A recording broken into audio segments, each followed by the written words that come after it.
ಪಹಲ್ಗಾಮ್ ಉಗ್ರ ದಾಳಿಯ ವಿಚಾರಕ್ಕೆ ಸಂಬಂಧಿಸಿದಂತೆ ಎನ್ಐಎ ತನಿಖೆಯನ್ನು ಮಾಡ್ತಾ ಇದೆ. ಎನ್ಐಎ ತನಿಖೆ ಇನ್ನೂ ಕೂಡ ಪ್ರಾಥಮಿಕ ಹಂತದಲ್ಲಿ ಇದ್ರೂ ಕೂಡ ಈ ಉಗ್ರ ದಾಳಿಯ ಬಗ್ಗೆ ಒಂದಿಷ್ಟು ಸ್ಪಷ್ಟತೆ ಎನ್ಐಎ ಅಧಿಕಾರಿಗಳಿಗೆ ಲಭ್ಯ ಆಗಿದೆ. ಮೊದಲನೇದಾಗಿ ಇದು ಸರ್ಪ್ರೈಸ್ ಅಟ್ಯಾಕ್ ಅನ್ನುವಂಥ ಒಂದು ಡೌಟ್ ಇತ್ತು, ಅನುಮಾನ ಇತ್ತು. ಅಂದರೆ ಏಕಾಏಕಿ ಉಗ್ರರು ಬಂದು ದಾಳಿ ಮಾಡಿದ್ರ ಅಂತ. ಇಲ್ಲ, ಇದು ಪಕ್ಕಾ ಪ್ಲಾನ್ಡ್ ಅಟ್ಯಾಕ್ ಅನ್ನುವಂಥ ವಿಚಾರ ಎನ್ಐಎ ದಾಳಿ ಸಂದರ್ಭದಲ್ಲಿ ಸ್ಪಷ್ಟವಾಗಿ ಗೊತ್ತಾಗಿದೆ. ಮೊದಲು ಬೆಟ್ಟದ ಕಡೆಯಿಂದ ಬಂದು ತಕ್ಷಣ ಗುಂಡು ಹಾರಿಸಿದ್ದಾರೆ ಅನ್ನೋ ಮಾಹಿತಿಯೂ ಕೂಡ ಸಿಕ್ಕಿದೆ. ತನಿಖೆಯ ವೇಳೆ ಮೊದಲೇ ಸ್ಥಳಕ್ಕೆ ಬಂದು ಬಳಿಕ ದಾಳಿ ಮಾಡಿದ್ದಾರೆ ಅನ್ನೋದು ಬೆಳಕಿಗೆ ಬಂದಿದೆ.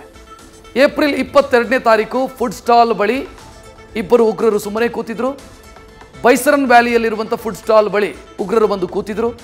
ಮಧ್ಯಾಹ್ನ 2:30 ಆಗ್ತಾ ಇದ್ದಂತೆ ಎದ್ದು ನಿಂತು ಪ್ರವಾಸಿಗರ ಮೇಲೆ ದಾಳಿ ಮಾಡೋದಕ್ಕೆ ಶುರು ಮಾಡಿದ್ದಾರೆ. ಫುಡ್ ಸ್ಟಾಲ್ ಬಳಿ ಸ್ನ್ಯಾಕ್ಸ್ ಸೇವಿಸ್ತಾ ಇದ್ದವರ ಧರ್ಮ ಕೇಳಿದ್ದಾರೆ ಉಗ್ರರು.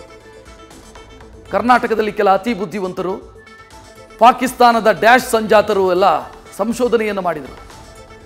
ಅದು ಧರ್ಮ ಕೇಳಿ ಎಲ್ಲ ಕೊಂದಿದ್ದಲ್ಲ, ಧರ್ಮ ಕೇಳಿ ಕೊಲ್ಲೋದಕ್ಕಾಗತ್ತಾ ಅಂತೆಲ್ಲ ಮಾತನಾಡಿದರು.